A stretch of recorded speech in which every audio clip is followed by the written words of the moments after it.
What's up, Royals? I'm Kai. Hope you're doing well, and this is a midweek update. In this video, we are going to be cutting open a clutch of eggs, and one of those eggs don't look to be in a great shape. Is it alive? Is it dead? We're gonna find out, so stick around. You're watching Lucas Landon Royals.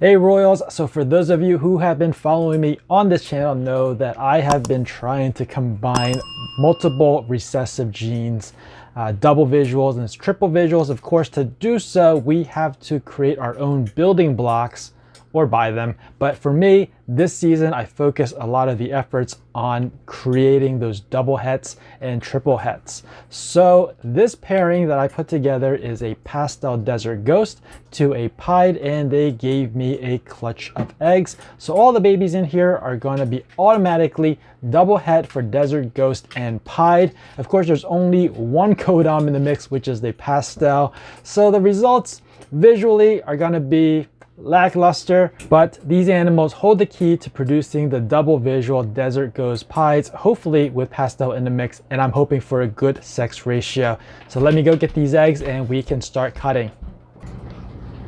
All right, egg cutting time, guys. Exciting stuff. Now, right off, you can see there's some funkiness going on right there. And it wasn't too bad about a week ago, so I kind of left it, but you did see that I kind of pushed it a little bit towards the edge of the box.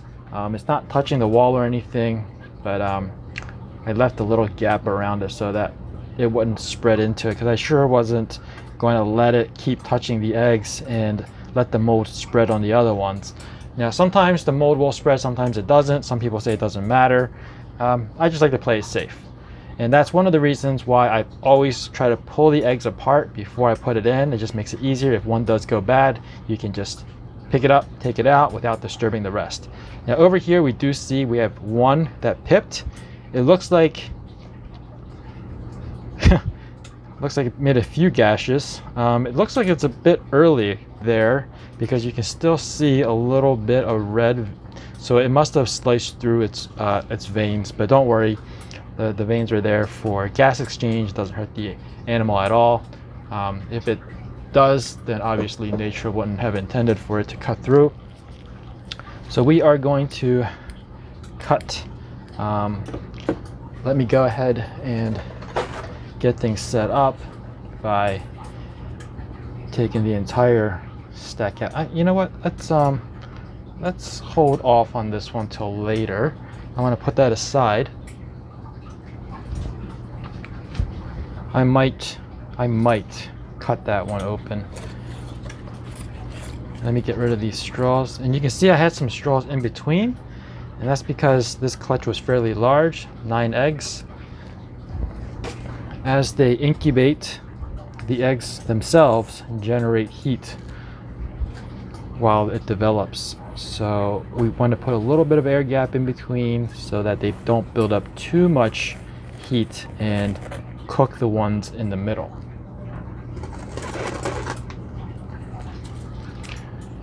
All right. So this is pastel desert ghost to a pied. So all we're going to see really is the possibility of a pastel. Everything else should be normal looking. So we either get normals or we'll get pastels, but regardless, everything will be double het for pastel and pied. And this is how we create double hets for the future.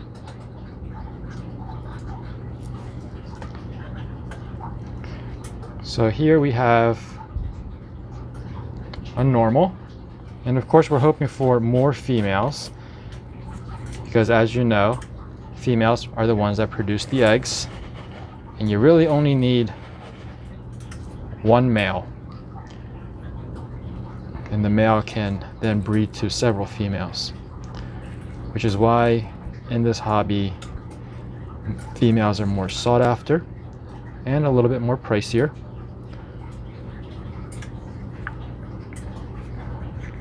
But for me, in this clutch, I'm probably gonna hold back every female.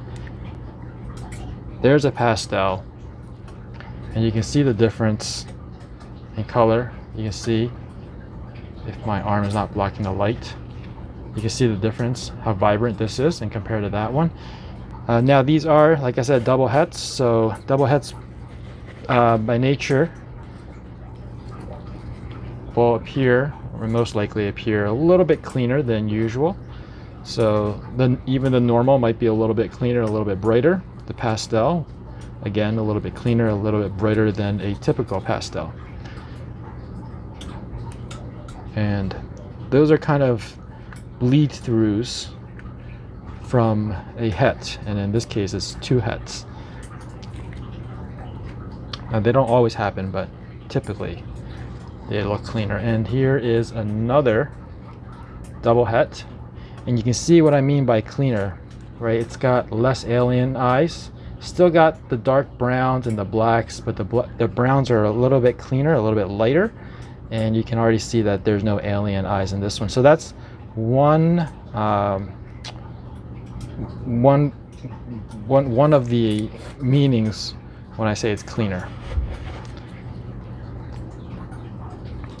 I know this is not the most exciting clutch because there's not many codoms involved, and there's not many visual genes involved in this. So like I said, it's just pastel. All you're seeing is pastel, if there is pastel. And of course, no pastel on this one, and look, no alien eyes on this one, or very little. So there's 4, and you do notice that I'm kind of pinching the shell before I cut.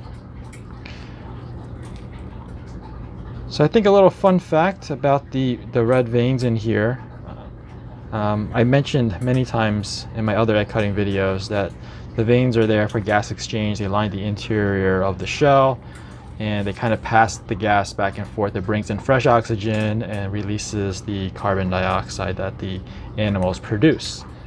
Oh, there's the pastel. Check that out. Very pretty. This one I think is even cleaner than that other pastel that we got. But what causes the hatchling to come out? So of course you have hatchlings that try to come out on their own. They just move around, and that egg tooth on their tip of their nose, or I think the tip of their mouth, just slices the egg open, and there you go. They have access to the outside world. But what if they don't do that? What if they don't move about and cut through the egg?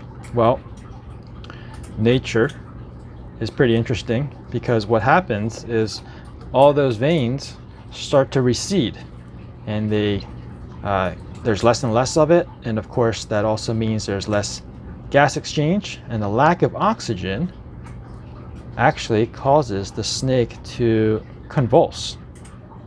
And if you've ever seen somebody convulse, what's happening is their muscles are contracting and relaxing, contracting and relaxing. So imagine this tip of my finger being the head and the rest of it being its neck and body. When it convulses, the muscles are contracting and relaxing, and guess what? This motion right here is ultimately going to go up against the eggshell on the inside, slices it open, and then it can have its first breath of air. That's going to give it more time to then further develop, and then it's going to realize that, hey, you know what, there's no oxygen in the egg, I need to slice my way out of the egg. That's another normal.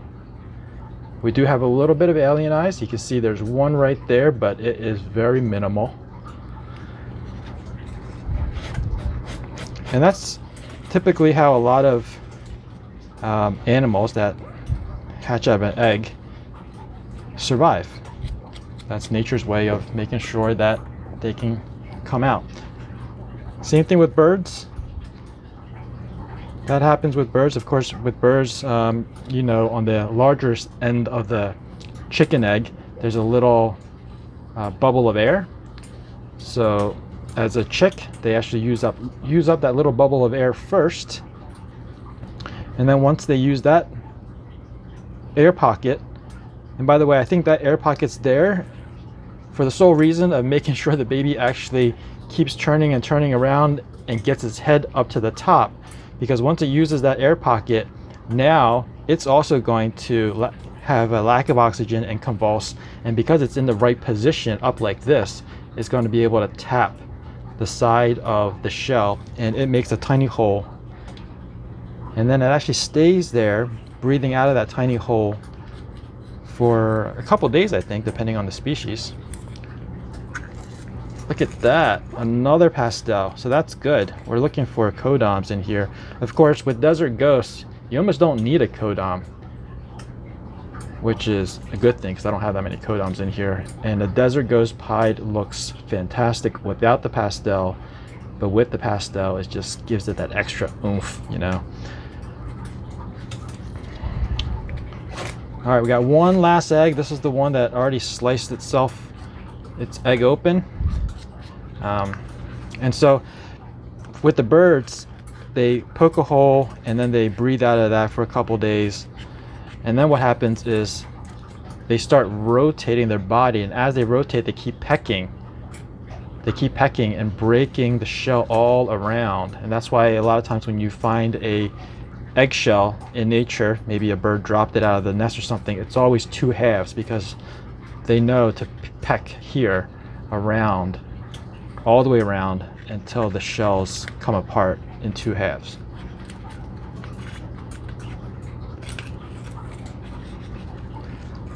Look at that.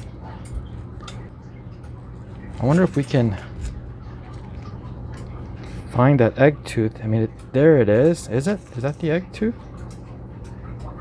Nope, that was just a bubble. I can't remember if it's on top of the nose or if it's under the chin. I'm sorry guys, it's not even in frame.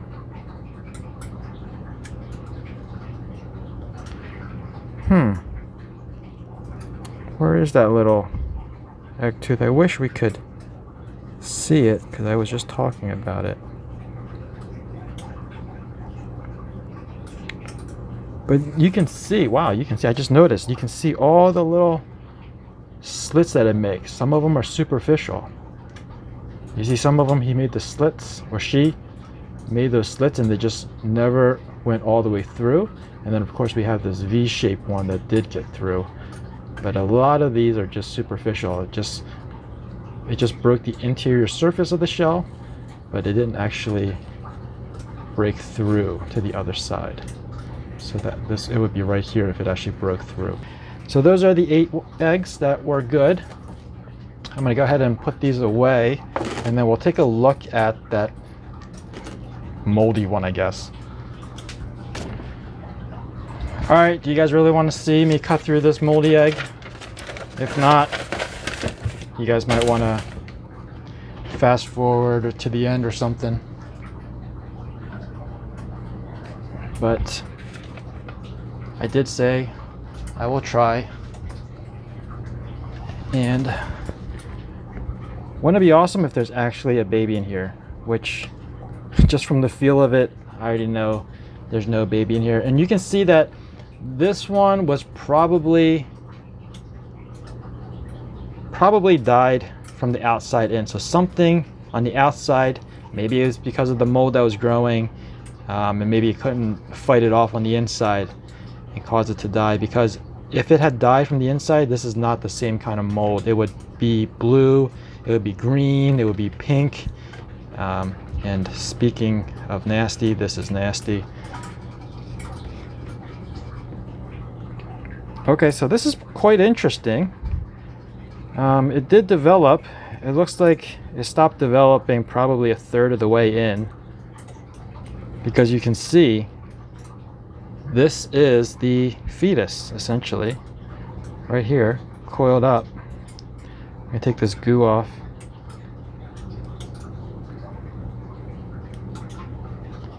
So this is the baby snake, and I feel like I'm back in biology class. So I get this off, get this nice and cleaned up for you guys, make it more presentable. Wow, it actually, it actually got pretty far along. Even at this size, you can see the eyes, you can see the mouth, and what's interesting is you can see the heat pits as well. You see all those little tiny indentations along the top of its lip? So those are the heat pits that it's already developing. And like a lot of animals, a lot of mammals, their heads start off very round, and then as they develop, they start to look more like the actual species they're supposed to be. So when we all start off as a fetus, we all start off in a very similar shape with a round head. I mean, if you think about a puppy, even when they're born, their heads are a little bit more rounder than the adult, as an adult breed. Same thing with primates, humans, cats, and in this case reptiles. So at this size, it's actually very hard to tell what kind of snake it is because they're all very similar in appearance. But of course, the heat pits tell us something because not all snakes have heat pits. I'm trying to see, maybe we can get a glimpse as to what went wrong. So that's the umbilical cord. Well, I don't think it's called umbilical cord in this case. It might be called something else, but it serves the same purpose. It's basically tied to the yolk, and that's what it's pulling its nutrients from. It's actually got a lot of the scales under the chin. You can see very clearly all the scales under the chin is very developed. Not so much on the body, but under the chin. Let's see. At the chin, the neck. I'm wondering if the, oh, actually, you know what? You do see a little bit. You can see it's kind of like a very fine file looking. You can see as the light is bouncing off of it, you can see all the little dots of the lights bouncing off of it. So that's bouncing off of each individual scale. So it does have its scales developed. I think because we saw the ones underneath the chin, it was just because the light was hitting it at a right angle. I noticed it more. Also, the belly scales are showing up a little bit more clear, and part of that's probably due to the fact that the belly scales are usually bigger. Okay, I think this so the umbilical cord, I'm still going to call it umbilical cord, is tied down here, like the last quarter of its body towards its tail. But what I just noticed is that over here, about halfway down its body, it didn't seal up. This would be probably its heart, or maybe some other organ up here. It's very hard to tell when they're so tiny. But you can see that this part right here where my scissors are touching, that's its organs on the outside, and the body didn't seal it up. So I think due to some deformity or some complication, actually all here, it's like a zipper. It's like a zipper right here that didn't zip up.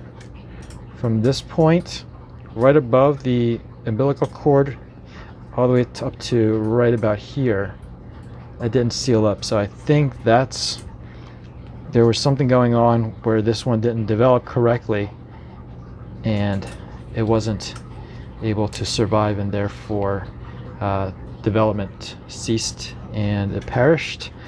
And that's why I left all of this yolk at the bottom. And okay, I'm gonna throw this away. There's a lot of spores coming out of this, so I don't think it's good for me to breathe it in. So in a couple days, they should all crawl out. Then I can pop them and find out what their sexes are. I want more females than males, but knowing my luck, it'll probably be the other way around.